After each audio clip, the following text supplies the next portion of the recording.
We celebrate technology at the Audrain Automobile Museum, and you'll get a chance to celebrate it with us at our new exhibition opening March 22nd, 2025, Air Cooled. Keep it simple. This is not a Porsche.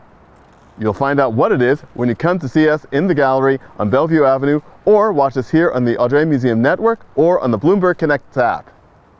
To succumb to the pressures of convention can often be a very sad thing in the car business, and that's what of course happened with Franklin when their dealers demanded that they stop looking unlike other cars and just give the customers what they wanted, a big up-front radiator that wasn't actually a radiator. The very first Franklins, many of them have a sort of Renault-esque sort of coffin nose, which is very attractive, very interesting. And as the Franklins evolved until their end in 1934, the front ends became more and more conventional looking. Here in this 1923 model, we have an opening, which of course is not a radiator because the car is air-cooled, but is a cooling grill for the engine compartment.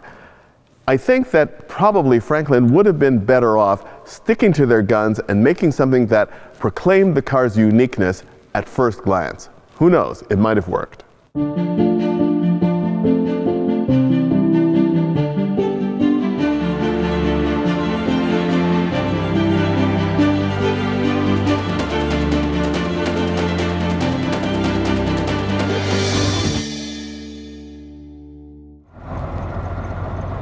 Franklin is a marque largely unknown to many people outside of the enthusiast community, but it was a very highly regarded marque and very technologically advanced.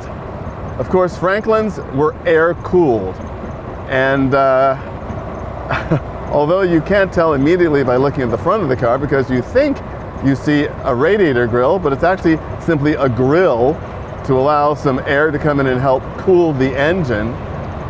And it's actually cooled by an ingenious system of scooping the air up and over into the engine compartment. Franklins were built with aluminum bodies on a wood frame. They continued to build wooden frame cars well after the rest of the industry had gone to steel-framed cars, but for a very good reason: lightness. The aluminum body, the wooden chassis were designed to make the cars light and smooth. And it's amazing how smooth this car is. Franklins were also very technologically advanced in having hydraulic four-wheel brakes. This is a 1923 model with that feature. Of course, an electric starter.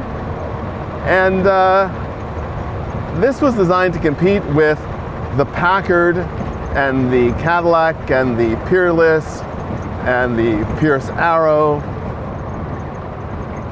And one of the challenges that the company had was that their cars were very expensive, mainly because they were much more expensive to build than their competitors' cars, and the competitors could put out cars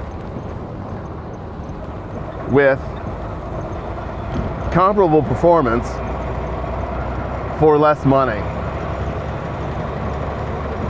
It is really a treat to drive a car like this because, you know, we're so used to thinking that all technology is new and that air cooling is for Porsches and Corvairs. But this is a marvelous example of the range of technologies that were employed in automotive use at the beginning of the 20th century.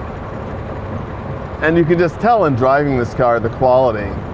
It feels really smooth, it feels really solid, and I also think it's a rather good-looking car for its age. Of course, car design would change dramatically in these years. It's 1923, so 1924, 25, through to the end of the 20s. But this has a really modern look for 1923 when you consider the fact that cars of 1919 were very different and still sort of horseless carriage-like. Brakes are very positive. So is the steering. And this is the kind of car too that you really want to keep moving. The engine has tons of torque, and it's one of those cars that once you get it into top gear, you just set and forget. Even the non-synchro gearbox is easy to use, and it has pretty good road holding considering the thinness of the tires, of course. But it also is good for a good turn of speed. It's probably a good 50-60 mile per hour car, certainly, in any conditions. And I love the driving position of this car as well. It's nicely upright, but still very comfortable. And the windshield actually offers protection from the wind. Nicely shaped, good height. This is a treat. This is probably one of the neatest and most unusual cars in the Audrain Museum collection.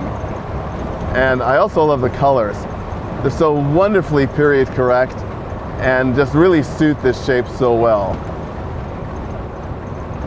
This is a tourer or torpedo, depending on what country you're in, style. A nice big family car tourer, and you can just see and imagine 4 or 5 people in this car off for a long cross-country tour. And with apologies to Henry Ford and the security of steel from pedal to wheel, I think hydraulic brakes were definitely the answer, certainly by 1923. It's a fabulous piece of motoring history and amazing to take it out for a drive on a beautiful sunny winter's day. This car is a feature of the Audrain Museum's Air-Cooled Keep It Simple exhibition, and I think will be a marvelous thing for people to experience when they visit the museum and see that exhibition. Quite wonderful indeed.